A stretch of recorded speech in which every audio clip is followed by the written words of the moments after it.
VerdantSky celebrated its annual festival of renewal with unmatched splendor. Above, the canopy, a vast, interlocking dome of bioluminescent leaves, bathed the city in a soft, ethereal glow. Below, the streets thrummed with life. People danced in flowing, vibrant garb, their movements echoing the rhythms of nature that were the heartbeat of their culture. Lyra moved through the crowds, her eyes alight with the brilliant displays of eco-technology that lined the market stalls. Each vendor showcased inventions that symbiotically blended tech with nature, seeds that sprouted into solar-collecting blooms, water purifiers grown from coral structures, and drones mimicking birds, pollinating plants as they flew. "It's incredible, isn't it?" said her friend Milo, gesturing broadly at a stall displaying holographic trees that swayed without wind.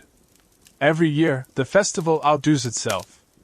Lyra nodded, her gaze caught by a child laughing as he chased a fluttering, light-projected butterfly. "It's Dad's legacy," she murmured, more to herself than to Milo. He knew her father had been a pioneer in biotechnology, his work crucial in shaping the very essence of VerdantSky. As they approached the central plaza, the air vibrated with the pulse of electronic drums, the bass resonating with the natural rhythms of the earth itself. Here, at the heart of the festival, the Council of Elements prepared to unveil their newest environmental initiative. "The harmony we've achieved between technology and nature is delicate, a balance we must continuously nurture." The chief counselor's voice echoed over the speakers, rich and warm as the soil itself. The crowd hushed, their attention shifting towards the grand platform. But just as the counselor lifted her hand, pointing skyward to emphasize the union of sky and earth, a sharp, discordant noise tore through the ambience. Lyra's head snapped up, her engineer's instinct alert to the anomaly. A streak of silver, fast and unyielding, cut across the bioluminescent canopy. It was wholly unnatural, its trajectory marked by a sizzling trail of disrupted air particles. "What in the world?" Milo started, but his words were swallowed by a thunderous crash that shook the ground beneath their feet. The festival's music faltered, succumbing to a stunned silence that rippled through the crowd. Lyra's heart raced.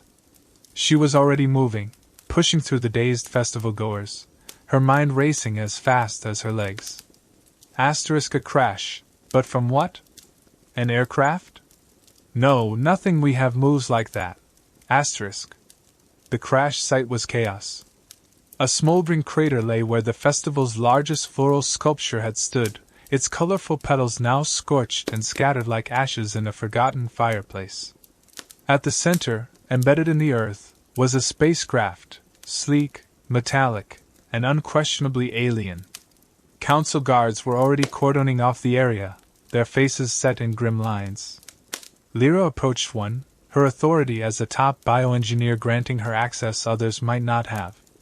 "I need to see it up close," she insisted, her voice steady despite the adrenaline. "Whatever that is, it could have implications we need to understand immediately." The guard hesitated, then nodded, stepping aside to let her pass. As Lyra knelt by the alien vessel, she couldn't help but feel a surge of both awe and apprehension. The metal was cool against her touch, vibrating faintly with an unknown energy. Is this a threat? Or a new beginning? She thought, her fingers tracing the seamless joints of the hull. Above, the festival slowly resumed, the music a tentative whisper against the backdrop of uncertainty. But Lyra's world had shifted, irrevocably drawn into the shadow of the unknown vessel before her. Whatever lay within, she knew her life, and perhaps the life of every resident of VerdantSky, was about to change. The night had deepened, and the glow from the bioluminescent canopy cast eerie shadows across the crater where the alien spacecraft lay embedded. Lyra's thoughts raced as she examined the vessel, her mind a whirlwind of scientific curiosity and unease. The cold, hard metal beneath her fingers hummed with a silent promise of secrets, yet unveiled. Nearby, the festival's resumed festivities sounded distant and muffled, as if the entire city of VerdantSky had been cloaked in a dense, foggy blanket of uncertainty. Despite the revelry, A palpable tension lingered in the air, like the charged quiet before a storm. Lyra, you should take a step back. Milo's voice broke through her concentration, tinged with concern. He stood a few paces away, his usual easygoing smile replaced by a furrowed brow. She looked up, her gaze intense. I can't, Milo. This could be what Dad was working towards all those years. His research, his theories about extraterrestrial ecosystems, this could be the breakthrough. Milo hesitated, then nodded, understanding her resolve. Lyra's father had been more than just a pioneering bioengineer. He was a visionary whose sudden death had left many questions unanswered, questions that now seemed bound to the strange artifact before them. As they spoke, the site began to swarm with more personnel, scientists, council members, and security, each with their own concerns and curiosity. Among them was a figure that Lyra recognized immediately, though they had never met face to face, Dr. Aldrin Voss. Voss moved with an air of authority, his eyes scanning the spacecraft with an inscrutable expression. His reputation preceded him, a brilliant scientist whose unconventional methods often bordered on the radical. Lyra knew of him through her father's journal, not as a colleague, but as a rival whose ambition had often clashed with her father's ethical standards. Lyra, Dr. Voss called out as he approached. His voice was smooth, calculated. I've read much about your work. It seems we have a common interest in this discovery.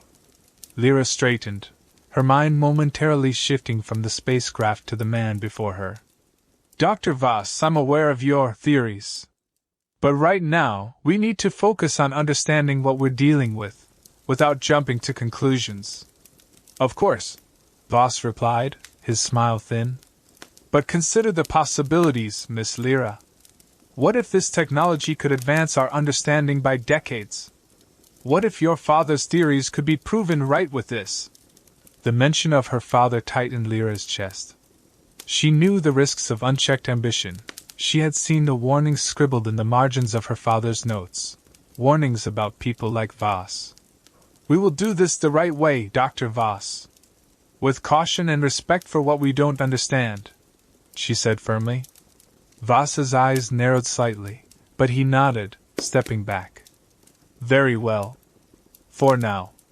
As the night progressed, the initial shock of the crash gradually settled into a series of urgent meetings and discussions. Lyra found herself at the heart of these, her expertise suddenly thrust into the spotlight. Yet, amid the scientific fervor, her thoughts kept drifting, to her father, to the mysterious circumstances of his research, and to the unknown intentions of the alien presence now lying silent in the heart of VerdantSky. What are you trying to tell us? She wondered, gazing at the quiet metal hull. And what cost will we pay to hear it? Above them, the canopy continued to shimmer, a reminder of the delicate balance of their world, a balance now more precarious than ever. Morning light filtered through the bioluminescent canopy, casting a kaleidoscope of colors over the crash site that had overnight become the center of VerdantSky's scientific and communal orbit. With the dawn, the urgency did not ebb. Instead, it transformed into a focused flurry of activity as teams prepared for a controlled exploration of the spacecraft. Lyra, despite having spent most of the night at the site, found herself back at the crater as the sun crested the horizon. Her fatigue was palpable, but the burning need to understand and perhaps connect with her father's unfinished legacy fueled her resolve. She watched, her brow furrowed in concentration, as the first team of engineers donned their protective suits, ready to breach the alien vessel. Milo joined her, handing her a steaming cup of herbal brew, the city's favorite pick-me-up. You look like you could use this, he said, concern evident in his tone. Thanks, she replied, taking the cup, but her eyes never leaving the scene before her. As she sipped, her mind raced with possibilities. What will they find inside? What secrets does the craft hold? And how will it change us? The team signaled ready, and with meticulous care, they opened a hatch discovered just hours earlier. The hatch led to the interior of the spacecraft, which was revealed in increments of light from their headlamps. Lyra's heart skipped as the team relayed their findings, an array of unknown technology and, more ominously, a strange, pulsating organic matter lining the walls. As the exploration continued, Dr. Aldrin Voss approached Lyra again, his steps deliberate, his face a mask of courteous professionalism. "Miss Lyra, a moment if you will," he began, his tone low. "Our preliminary tests suggest the organic matter may be a kind of biointerface, perhaps a control mechanism, or even a storage medium." Lyra turned to him, her fatigue momentarily forgotten, replaced by a spike of adrenaline. "Are you suggesting this spacecraft is alive?" she asked, a mix of awe and horror threading through her voice. "It's a theory," Voss admitted, his eyes gleaming with a mixture of excitement and something else, something that Lyra couldn't quite place. "Imagine the implications. Your father was on the brink of such discoveries, wasn't he? His work on biosynthetic interfaces was pioneering." Her mind reeled. Her father's research, which had skirted the edges of VerdantSky's strict ethical guidelines, had indeed hinted at integrating organic and synthetic systems. Was he influenced by something like this? Did he know more than he let on? "I need to see the data myself," Lyra stated firmly, her role as a scientist overcoming the swirling emotions inside her. "We can't jump to conclusions, not without thorough analysis." "Of course, I agree," Voss replied smoothly, though the brief tightening of his jaw suggested his patience was thinning. "I believe working together could benefit us both. Your knowledge of your father's work and my experience in advanced biotech could be quite formidable." Lyra nodded slowly, her thoughts a torrent. Can I trust him? Or is he merely using me to gain access to whatever secrets this alien technology holds? As she mulled over her next steps, reports came in of a sudden surge in local wildlife mutations, creatures exhibiting bizarre new traits, aggressive behaviors, linked perhaps to the spacecraft's arrival. The news added another layer of urgency to their investigations. Lyra made her decision. "Dr. Voss, we'll proceed with the analysis together, but everything we do will be documented and shared with the Council of Elements. Full transparency." Voss's smile didn't quite reach his eyes, but he inclined his head in agreement. "As you wish, Miss Lyra. Transparency shall be our guiding principle." As the team inside the spacecraft continued their exploration, Lyra's thoughts drifted to her father. What were you trying to tell us, Dad? And what have we just unleashed upon VerdantSky? Above, the canopy's light shifted subtly, as if reflecting the new uncertainties that now clouded over VerdantSky, hinting at the profound changes that might soon ripple through their world. The day unfolded with a tense urgency as reports of the wildlife mutations began to flood in from various quarters of VerdantSky. The local fauna, once harmonious with the city's rhythm, now exhibited unsettling changes. Luminescent frogs with expanded neural ridges, birds with metallic feathers, insects emitting low electromagnetic pulses. The city's balance with nature was not just disrupted, it was being rewritten, an ominous rewrite that echoed through the heart of the community. Lyra, armed with a resolve to uncover the truth, set up a temporary lab near the crash site. Her tools and scanners buzzed around her, dissecting samples of the organic matter retrieved from the spacecraft. The biointerface, as Dr. Voss had called it, was unlike anything Lyra or her team had encountered. It was both organic and highly responsive, seemingly adapting to their tests in real time. "Look at this," one of her colleagues, Dr. Jun Tai, pointed at the screen displaying the molecular structure of the biointerface. "The DNA, if we can even call it that, is morphing. Adapting. It's almost as if it's learning from us." Lyra watched, fascinated and horrified in equal measure. Is this what caused the mutations? Is it spreading some kind of genetic instruction to our ecosystem? The weight of the situation bore down on her, a heavy cloak of responsibility that she had not fully anticipated. Meanwhile, Dr. Voss conducted his own experiments, his methods veiled in secrecy, his findings closely guarded. Despite their agreement on transparency, Lyra noticed his occasional sidelong glances towards his locked data pads, his conversations that quieted when she neared. It was clear he was holding back, a realization that gnawed at her trust.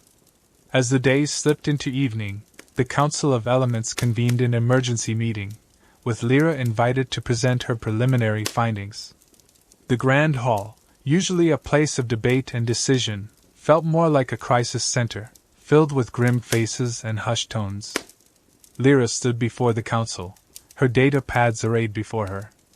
The organic matter from the spacecraft is interacting with our environment in ways we didn't anticipate, she began, her voice steady despite the undercurrent of dread.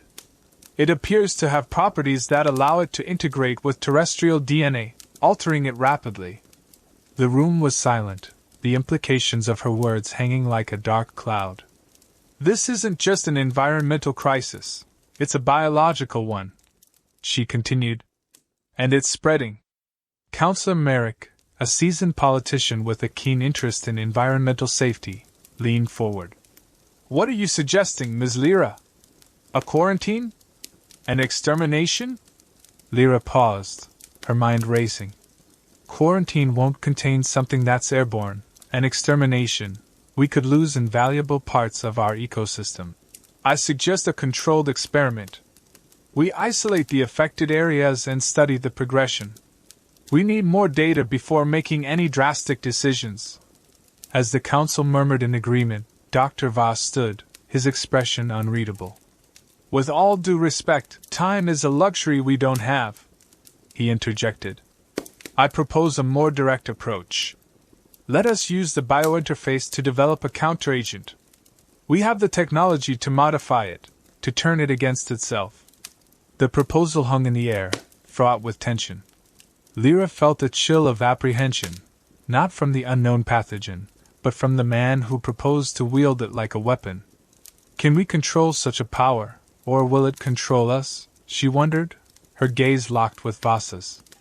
His confidence was unsettling, his ambition palpable. As the council debated, Lyra's thoughts returned to her father. Would he have dared to use such a force, or would he have warned us against it? The questions lingered, unanswered, as she prepared to delve deeper into the alien mystery, the shadows of VerdantSky growing longer and more ominous with each passing moment. In the days that followed the council meeting, VerdantSky became a city on edge. The urgency of the environmental and biological crisis seeped into every conversation, every broadcast, and every policy debate. The once vibrant and harmonious community now faced a threat that could alter its very foundation. Lyra spent her days and nights in the lab, surrounded by samples of the biointerface and the mutated wildlife. The lab was a flurry of activity, with scientists and researchers working in shifts to uncover how the biointerface interacted with local DNA. The pressure to find a solution was immense, and the weight of expectation hung heavy in the air. As Lyra examined another sample under the microscope, a sudden realization hit her. The biointerface didn't just randomly alter DNA, it seemed to follow a sort of genetic logic, targeting specific sequences that influenced aggressive and survival traits. It's as if it's engineering, preparing the ecosystem for something, she thought, a chill running through her despite the warmth of the lab. Outside, the effects of the mutations became more pronounced. Reports of aggressive animal behaviors increased, with incidents causing injuries to the citizens. The community, once proud of their seamless integration with nature, now watched their gardens and pets with wary eyes. Amid this growing fear, Dr. Voss's voice became louder, his presence more pronounced in the media. He advocated for the use of the biointerface to create a counteragent, a move that divided the city's opinion. His charismatic assurance drew many to his side, seduced by the promise of a quick solution. But Lyra remained skeptical. She had noticed something else in her studies, subtle, but unmistakable signs that the biointerface could learn and adapt. The more they experimented with it, the more it seemed to evolve. Sharing her concerns with Milo, she found an ally still grounded in the caution their training had instilled. "We can't rush this, Milo. Whatever Dr. Voss is planning, it could backfire," Lyra explained as they walked through the secured section of the lab, her voice barely above a whisper. Milo nodded, his face set in grim determination. "I know. His approach might stop the mutations, but at what cost? What if we create something we can't control?" Their conversation was interrupted by an urgent message from one of Lyra's team members.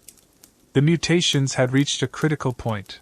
A local species of bird had developed a highly corrosive saliva, capable of damaging even synthetic materials. It was clear that the situation was escalating faster than they could manage with mere observation and containment. That evening, as the city's neon lights flickered uneasily like the collective heartbeat of a worried populace, Lyra attended another emergency council session. The chamber was packed, the air thick with anxiety and the burden of impending decisions. Councillor Merrick opened the session, his voice resonant with the gravity of the situation. "We stand at a precipice. The choices we make today will define the future of VerdantSky.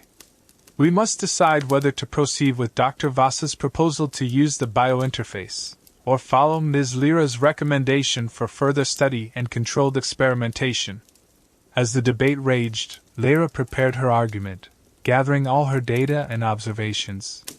When she finally spoke, her voice was clear and compelling. "The biointerface is not just a tool, it's an entity that learns and adapts. Using it without fully understanding its capabilities could lead to irreversible changes to our ecosystem. We need more time to study its mechanisms and implications." Her plea was met with a mix of nods and skeptical looks. The fear of the unknown battled with the fear of doing nothing, creating a deadlock of uncertainty. As the council deliberated, Dr. Voss took the floor, his rhetoric sharp and persuasive. "While I respect Ms. Lyra's caution, we do not have the luxury of time. Every day we delay, we risk more lives and further ecological damage. We have the means to end this crisis now, and we must take it."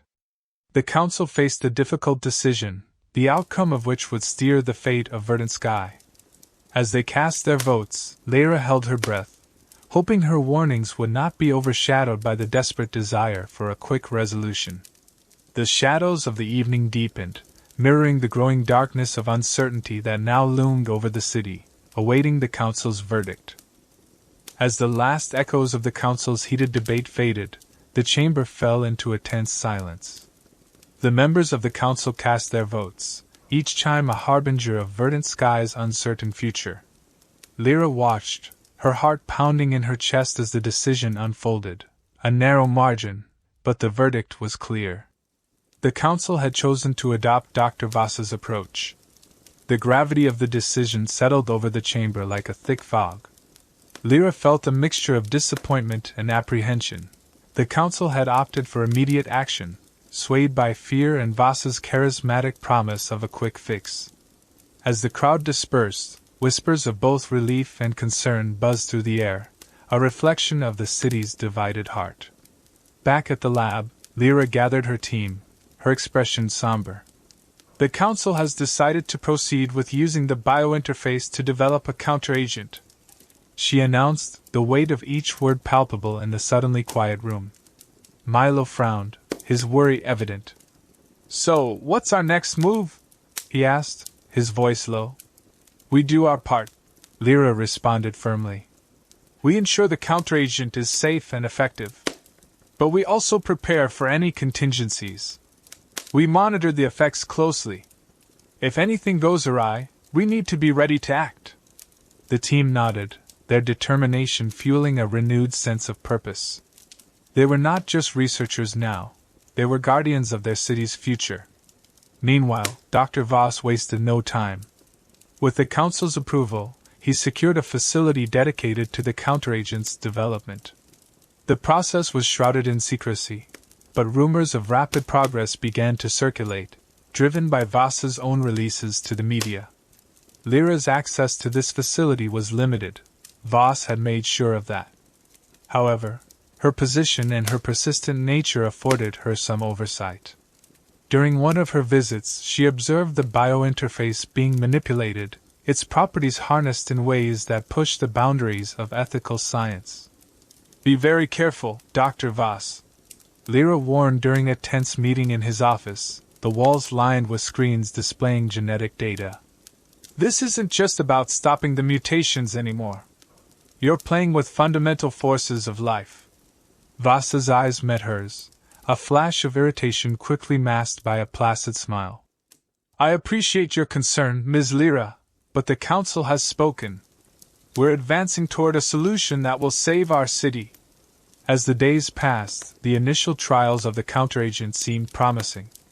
The treated areas showed a reversal of the mutations, and the city breathed a collective sigh of relief. However, Lyra remained uneasy. Her own research indicated that the biointerface adaptability was far from fully understood or controlled. It was evolving, responding to their interventions in subtle, unpredictable ways. One evening, as the lab lay bathed in the soft glow of computer screens, Lyra reviewed the latest data from the counteragent trials. Something caught her eye: minor genetic anomalies that had not been present before. It's adapting again, changing. What are we really creating here? She pondered, a sense of foreboding creeping over her. She decided to confront Voss once more. At their meeting, she presented her findings, laying out the evidence of the biointerface's unforeseen adaptations. "This is dangerous, Aldrin," she stated, her voice steady despite the turmoil inside her. "We think we're directing it, but it's also directing us. We must reconsider the extent of this intervention." Voss reviewed the data, his brow furrowed. For a moment, he seemed to waver, the potential implications of their actions dawning on him. But then, his resolve hardened. "We've come too far to turn back now, Lyra. I believe we can manage the risks. The city depends on it." As Lyra left the facility, the city's skyline stretched out before her under the twilight sky, a tapestry of light and shadow. Her resolve hardened. "I must protect this city, not just from the mutations, but from our own creations," she thought, a plan beginning to form in her mind. The stakes were higher than ever, and she knew that the path they had chosen was fraught with peril, but necessary. The battle to save VerdantSky was just beginning, and she was ready to fight it on all fronts. Under the shadowed canopy of VerdantSky, Lyra's laboratory became the epicenter of a quiet storm, brewing with intensity as she and her team grappled with the implications of their latest findings. The city outside might have been lulled into a fragile sense of security, but inside these walls, a battle raged against time and the unknown variables of their own creation. As she pored over the data, Lyra felt the weight of every decision tightening around her like a vice. The anomalies in the genetic makeup of the treated areas weren't just deviations. They were signs of an accelerating evolution, driven by their interference. The biointerface had started to adapt at an alarming rate, integrating the changes they introduced and iterating on them in unpredictable ways. "This isn't stabilizing, it's escalating," Lyra muttered under her breath as she examined the sequence alignments on her screens. Beside her, Milo watched, his expression grim. "We're playing God in a game we barely understand," he said, his voice low, troubled by the rapid developments. "What's our limit, Lyra? When do we decide we're in over our heads?" Lyra looked at him, her eyes reflecting a resolve born of desperation and determination. "We pull back and reassess now, and we might lose our chance to correct this. But if we push forward without understanding the full scope, we risk far more. We need a new approach, something that lets us control the pace." Milo nodded, his trust in Lyra's judgment unshaken despite the stakes. "What do you have in mind?" "Isolation of the biointerface's active components. We take them apart, understand each piece, control how they interact," she proposed, her mind racing through the technical possibilities. With renewed focus, Lyra and her team set to work, segmenting the data and isolating the variables of the biointerface. It was a meticulous, painstaking process, requiring precision and intuitive leaps of scientific reasoning. As they worked, the city around them remained oblivious to the precipice on which it teetered. Meanwhile, Dr. Voss continued his experiments, bolstered by the Council's support and the public's clamoring for quick fixes. The counteragent was being distributed more widely, its effects celebrated in the media as a triumph of human ingenuity over nature's unpredictability. But each report that praised the success of the counteragent sent a chill down Lyra's spine, for she knew the truth was far more complex and potentially catastrophic. As the days passed, Lyra's team made a breakthrough. They identified a key sequence in the biointerface, a sequence that appeared to govern its adaptive responses. If we can find a way to inhibit this sequence, we might be able to slow down the adaptations, maybe even control them, Lyra explained to her team, her voice cautious yet hopeful. Armed with this new knowledge, Lyra requested an urgent meeting with Dr. Voss and the Council. In the vast, echoey chamber where the fateful decisions of the past had been made, she presented her findings, her data casting long shadows on the walls as the projections flickered to life. Dr. Voss, Council members, Lyra began, her voice steady despite the fluttering of her heart. The counteragent works, but at a cost we hadn't anticipated. It provokes the biointerface, causing it to evolve more rapidly. We've identified a potential way to control it, but it requires a recalibration of the entire approach. Dr. Voss listened, his face a mask of composure, but his eyes betrayed a flicker of concern. When Lyra finished, he stood, addressing the Council with his usual eloquence. Ms. Lyra's efforts are commendable, but we must not falter in our resolve. The risks she speaks of are theoretical, while the benefits of the counteragent are real and present. The Council murmured among themselves, weighing the promise of safety against the peril of the unknown. As they debated, Lyra felt the tension in the room coil tighter, the outcome uncertain. Outside, the sun dipped below the horizon, casting long shadows across VerdantSky, mirroring the growing darkness of the challenge they faced. Inside the council chamber, the future of an entire city hung in the balance, waiting for a decision that would either anchor them to safety or cast them adrift in uncharted waters. In the aftermath of the council's decision, VerdantSky found itself at a precipice. The council had voted narrowly to adopt Lyra's proposal to recalibrate the counteragent, integrating her team's new insights on controlling the biointerface's rapid adaptations. It was a decision that shifted the trajectory of their efforts, from aggressive intervention to a more cautious, controlled approach. In the laboratory, the atmosphere was charged with a cautious optimism. Lyra and her team worked with renewed vigor, refining their methods to inhibit the specific genetic sequence they had identified. Each step was methodical, each experiment meticulously documented. The weight of their responsibility, to halt not just the ecological disaster but also the potential for an even greater catastrophe, was ever present. We are not just fighting an anomaly, we are defining the future of how humanity interacts with unknown biological entities, Lyra explained to her team during a late-night session. Her words resonated through the lab, a reminder of the stakes at hand. Outside the confines of the lab, Dr. Voss's facility also adjusted its tactics. Under the scrutiny and guidance provided by Lyra's findings, the approach to deploying the counteragent became more measured. Dr. Voss, though initially resistant to relinquish control, began to see the efficacy of their collaborative efforts. The modifications suggested by Lyra not only stabilized the treated areas but also significantly slowed the rate of unforeseen mutations. As weeks turned into months, the city of VerdantSky began to witness the fruits of this new approach. Areas that had been overrun with mutated flora and fauna slowly returned to normal, their natural balance restored. News of these successes spread, bolstering the city's morale and restoring trust in the scientific community. In the heart of the city, at a public forum convened to discuss the crisis, Lyra stood before a gathering of citizens and council members. The chamber was filled with an air of anticipation mixed with residual apprehension.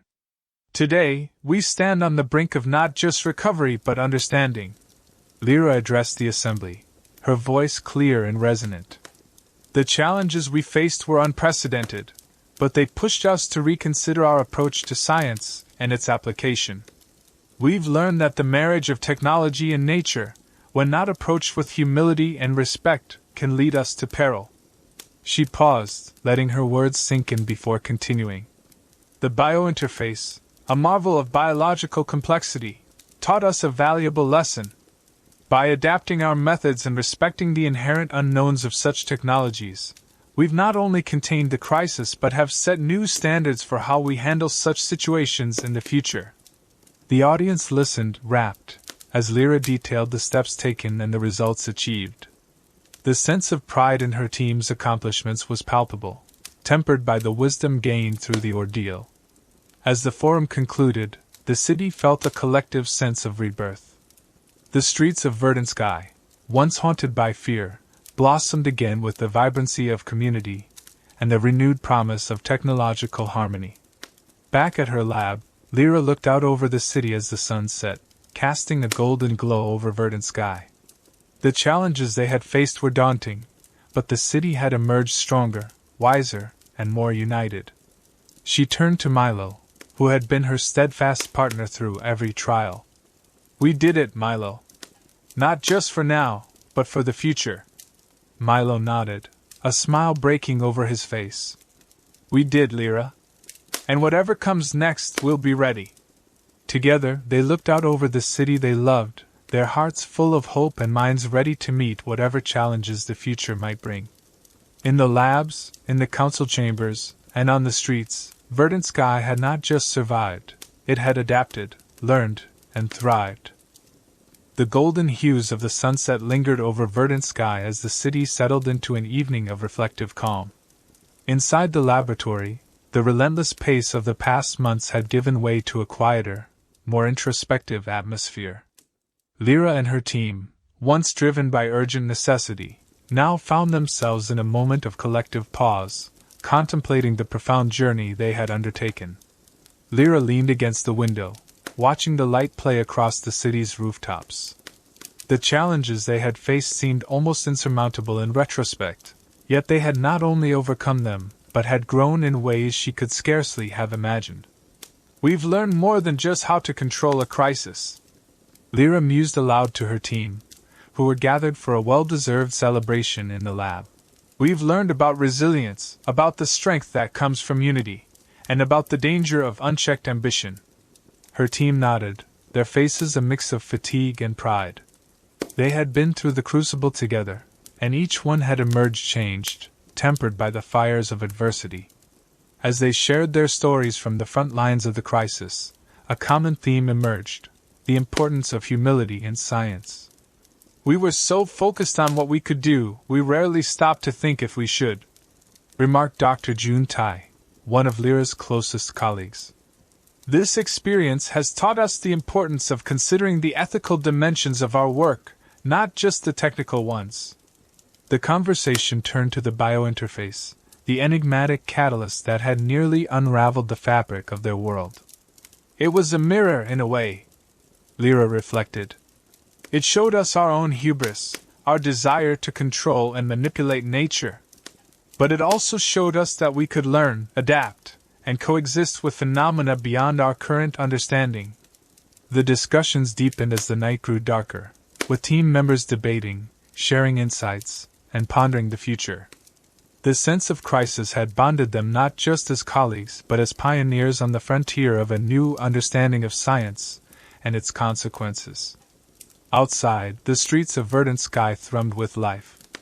The crisis had brought the community closer, with citizens now more engaged in the scientific endeavors of their city, attending forums, and participating in discussions about the integration of technology and nature. The fear had transformed into fascination and a collective commitment to better stewardship. As the evening wound down, Lyra stepped aside with Milo, their gaze meeting in shared understanding. "You know, Milo, this isn't just our victory. It's a testament to everyone in this city, the council members who dared to trust us, the citizens who supported our efforts, and every researcher who questioned, tested, and pushed for answers. Milo smiled, his eyes reflecting the city lights. It's a new chapter for VerdantSky, Lyra. And for us. Who knows what challenges lie ahead? Lyra smiled back, her thoughts turning toward the future. Whatever they are, we'll face them together. And we'll face them with a new respect for the forces we engage with, both technological and natural. The team gathered for one last toast before the night ended, their glasses raised in a salute to their city, to each other, and to the unknown future. VerdantSky had not only survived, it had evolved, and so had they. As the lab lights dimmed, Lyra's last glance out of the window captured the essence of their journey, a city illuminated, vibrant and alive, a testament to the power of resilience and the enduring quest for knowledge. VerdantSky was more than just a city. It was a beacon of hope, a promise of human potential and humility woven together, ready to meet the dawn of a new day. As the city of VerdantSky embraced the dawn, its people moved with a vitality renewed by the resolution of recent trials. The streets, once shadowed by the specter of ecological upheaval, now sparkled under the touch of the morning sun, reflecting the collective relief and newfound determination of its residents. Lyra walked through the city with a sense of profound connection to every tree, every building, and every face she passed. The city felt different today. It was as if the very atmosphere had shifted, lighter and more hopeful than she had felt it in months. This change was not just physical but emotional, a reflection of the city's heart beating in sync with her own. As she moved through the market district, the vibrant stalls bursting with fresh produce and innovative crafts, Lyra noticed the subtle changes in the interactions around her. Conversations were more open, laughter more frequent, and the discussions about technology and nature were not just speculative but deeply integrative.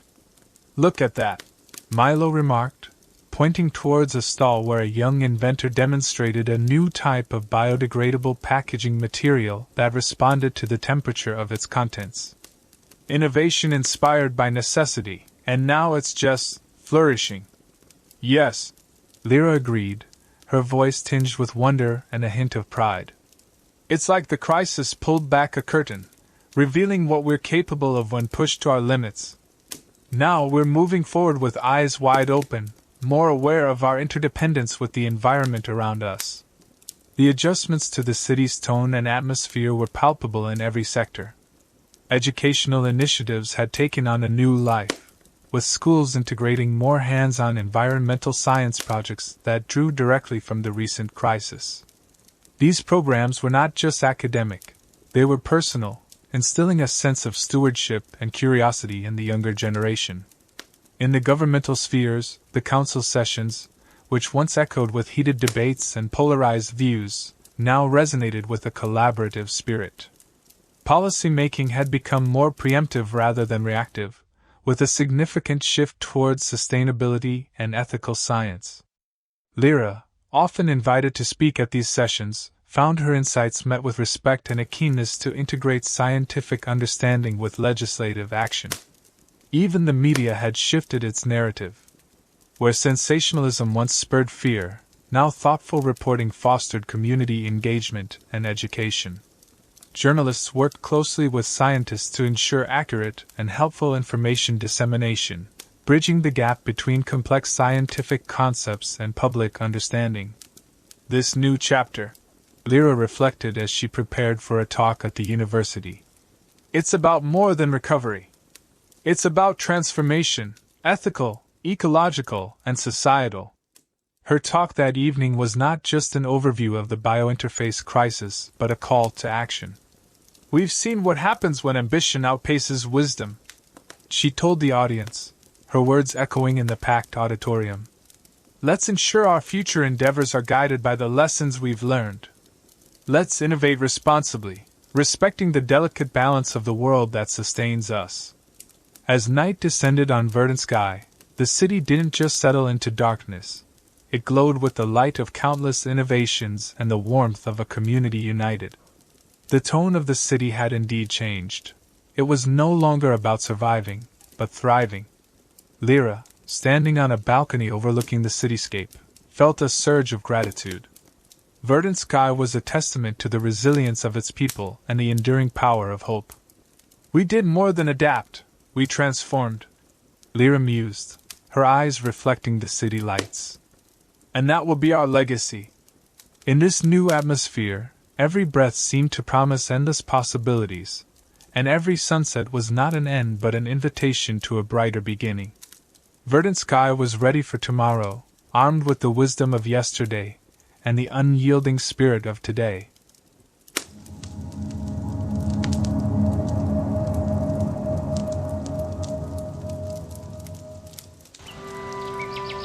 Thank you for sharing a moment of your day with me. Don't forget to like and subscribe. Really helps a lot. If you don't, well, I'll still love you. Thanks for stopping by.